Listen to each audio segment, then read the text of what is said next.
국민의힘 윤리위원회가 당원 게시판 논란에 연루된 한동훈 전 대표 제명을 의결했습니다. 오늘 새벽에 윤리위가 전격 결정을 내리면서 당 안팎 파장이 하루 종일 이어지고 있는데요. 특히 윤석열 전 대통령에 대한 내란 혐의 사형 구형 직후라는 시점도 여러 해석을 낳고 있습니다. 정치부 박희영 기자 연결합니다. 박 기자. 네, 국회입니다. 네, 처음부터 한동훈 전 대표 제명을 위한 윤리위 구성이다. 이런 관측들이 많았는데 결국 관측이 현실화된 셈이네요.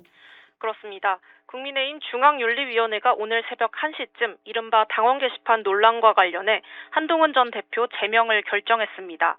제명은 최고수위 징계입니다. 윤리위는 당무감사위원회 조사 결과를 그대로 인정했습니다.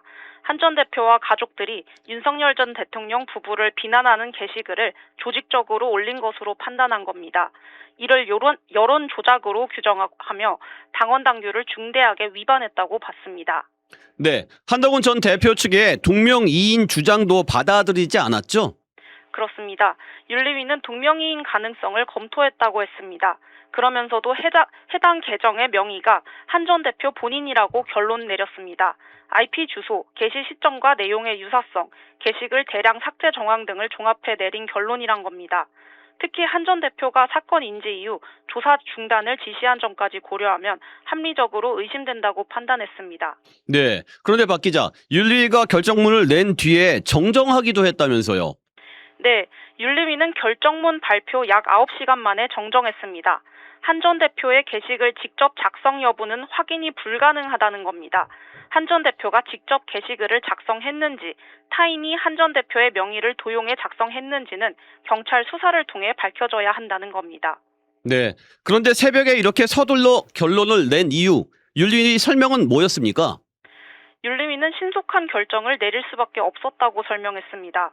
한 전 대표와 그 계파 측근들의 허위 조작 정보 공격이 윤리위 자체에 와해를 기도할 수준에 이르렀다는 겁니다. 윤리위원 명단 공개 이후에 외부 공격이 거셌다는 건데 위원 중에 12.3 비상계엄 핵심 세력인 방첩사 자문위원을 한 사람 등이 포함됐다는 등의 이야기입니다. 네, 그렇군요. 하지만 정치권에서는 결정 시점을 둘러싼 해석도 나오고 있죠? 네, 특히 윤석열 전 대통령에 대한 내란 혐의 사형 구형 직후라는 점을 두고 여러 해석이 제기됩니다. 비록 선고가 아닌 구형이지만 사형이라는 단어가 주는 인상이 강하지 않습니까? 네. 실제 강성 지지층 일부에선 구형을 선고로 받아들이는 경향도 나타났는데요. 자연스럽게 탄핵의 책임이 한동훈에게 있다는 분노 여론이 커졌는데 그 최고조 시점을 노렸다는 분석입니다. 장동혁 대표가 중도 확장과 외연 확대를 본격화하기 전 당내 최대 경쟁자인 한 전 대표를 정리하려는 판단이 작용했을 수 있다는 해석입니다. 신한계에선 이런 주장도 나왔습니다. 윤 전 대통령이 내란 미수로 감형 여지가 있는 건 계엄을 막아낸 한동훈 덕분인데 그 분노가 엉뚱하게 한 전 대표에게 향했다는 겁니다. 다만 장동혁 대표는 윤리위가 구형을 예상해 시점을 의도적으로 맞췄다고 보지는 않는다며 선긋기에 나섰습니다. 그렇군요. 그런데 한 전 대표 곧바로 반발했죠?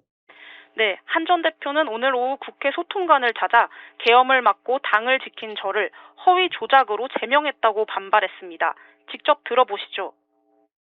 계엄을 극복하고 통합해야 할 때 헌법과 민주주의를 파괴하는 또 다른 계엄이 선포된 것입니다. 국민, 당원과 함께 이번 계엄도 반드시 막겠습니다. 고맙습니다. 한 전 대표는 윤리위가 이미 결정을 정해놓고 속전속결로 처리했다고 주장했습니다. 다만 재심 신청은 하지 않겠다고 밝혔고 필요시 법적 대응을 시사했습니다. 네, 그런데 이에 대해 장동혁 대표 입장 단호해 보이던데요. 네, 장동혁 대표는 윤리위 결정을 지지했습니다. 들어보시죠. 지금 이미 윤리위원회 결정이 나온 마당에 윤리위원회 결정을 곧바로 뒤집고 어떤 다른 해결을 모색하는 것은 우선은 저는 따로 고려하고 있지는 않습니다. 지금으로선 내일 최고위원회의에서 제명안이 그대로 의결될 가능성이 큽니다. 네, 그렇군요. 네, 여기까지 듣겠습니다. 정치부 박희영 기자였습니다.